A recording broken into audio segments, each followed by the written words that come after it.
A very pleasant morning, children. So today we are going to start chapter 13, that is triangles and quadrilaterals. Very important and useful chapter, triangles and quadrilaterals. Don't copy anything from the board. I am going to send a document, so that needs to be copied as today's CW, children. Triangles and quadrilaterals. As you can see, this chapter includes two parts, namely about triangles and about quadrilaterals. So the first part is all about triangles.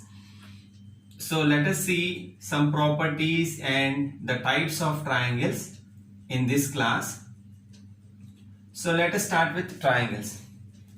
So if you take this one as a plane, okay, as you know, we can take this as a plane.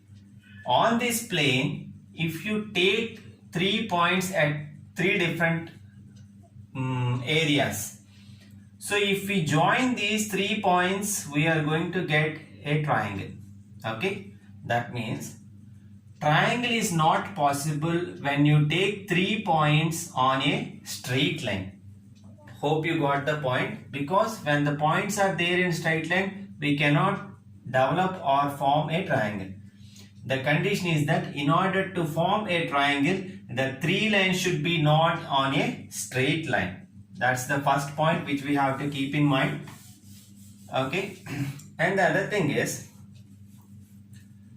so in order to form a triangle, we need 3 points. And whenever we are joining these points, okay, before that, look. So let us take 3 points like this. These individual points we call vertices. Okay, those points we call them vertices. If it is single point, we call it vertex. Hope you got the point, children. That single point we call vertex. Okay, that means, look, I am going to name these points as A, B and C. As you can see, if I am going to join this A and B, a line segment AB is going to be formed. The representation of line segment will be like this. And similarly, if I join B and C, one more line segment is going to be formed, which is the line segment BC. And similarly, if we are going to join this A and C or C and A, one more line segment is going to form, that is CA or AC. Okay, CA or AC. So these individual line segments which comes after joining those 2 points are called sides of the triangle. Okay, we'll give notes for that, children. You don't get confused. So those individual points are called vertices. The line segments are called sides. So by this time you already know that the representation of the triangle usually will be like this, and naming this triangle with the points ABC is triangle ABC. Instead of writing TRANGLE triangle ABC, simply they will notify it like this. If this symbol you see, that it automatically indicates that they are discussing about triangle ABC. Okay, and here we can see that here we can form an angle, here at B we can make an angle, here at C we can make an angle. Okay, so how many points are there? First A, B, C, 3 points, line segments 3, and even the angles are also 3, angle A, angle B and angle C. Angles. So the individual points which are used to form a triangle are vertices. Singular term is vertex. The line segment that forms when we join the points of, on the plane are called as sides. The individual angles of the triangle are 3. I hope you got the point, children. Now we are going to see the classification of triangles. That means what are the types of triangles. Okay, so the classification of triangles is done in 2 ways. Classification of triangles. This classification is mainly done into two ways. One is based on angles. First let us see sides. Based on sides, and the other is based on angles. Based on sides and based on angles. So we are going to see this classification, children. I think you already learned it in the previous class, but it is very much important to have a firm knowledge on this. So first we are going to discuss classification based on sides. As you know, how many sides will be there in a triangle?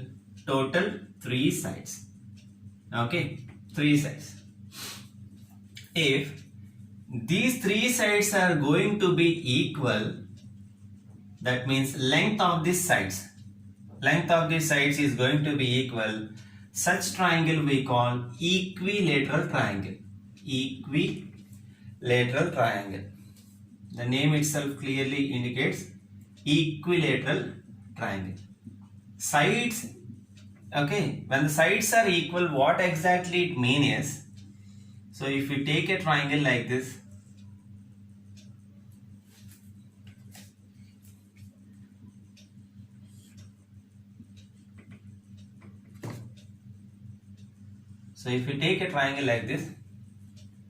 if the length of this side is going to be 4 centimeters, then here also it will be 4, and this side also it will be 4 centimeters. Hope you got the point. All the sides equal means each individual side will have the same length, and usually the representation will be like this. Whenever we see equal to symbols like this, that indicates that those sides are equal in length. Here the condition is all the 3 sides must be equal. In order to call the triangle an equilateral, all the 3 sides must be equal. Now, if only 2 sides are equal, the next condition is, if only 2 sides are equal, such triangle we call isosceles triangle. ISOSCELES. Please by heart this spelling, children, very important. Isosceles triangle. If the 3 sides are equal, it is an equilateral triangle. If 2 sides are equal, it is going to be an isosceles triangle. Okay, isosceles. Only 2 sides will be equal and the third side will be greater than the other 2 sides. So if we take this triangle, for example, ABC, okay, in this triangle ABC, if I am placing this equal to symbol over here means, okay, it can be, for example, if this is 5 centimeters, then this side will also be 5 centimeter. We don't worry about the other side. Okay, it is not compulsory that only these two must be equal. Even these two can also be equal. But the thing is that when 3 sides are equal, equilateral triangle. When 2 sides are equal, isosceles triangle. Then if all are unequal sides, that means no length of the side matches with the other side of a triangle. Such triangle will be called scalene triangle. SCALENE. Okay, scalene triangle. That means none of the length of the sides matches with the other side. So the probable diagram we can take like this. Okay, so none of the sides will have the triangle. If XYZ is going to the triangle, this side will be different. For example, 3 centimeter, and this is 5 centimeter, and this can be 6 centimeter.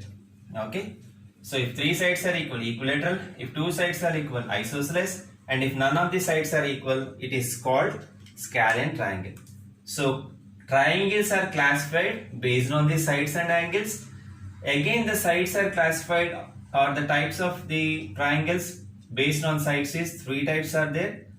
One is equilateral, isosceles, and scalene triangle. Okay, children. Now let us see classification based on angles. As I told, notes I will give you in the document, so don't copy anything from the board.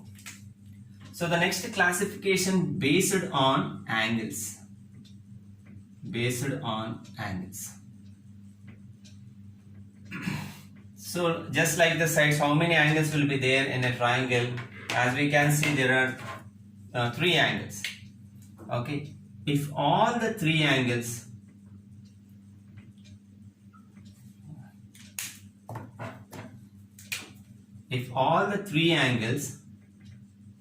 are acute, you already know what is the meaning of acute.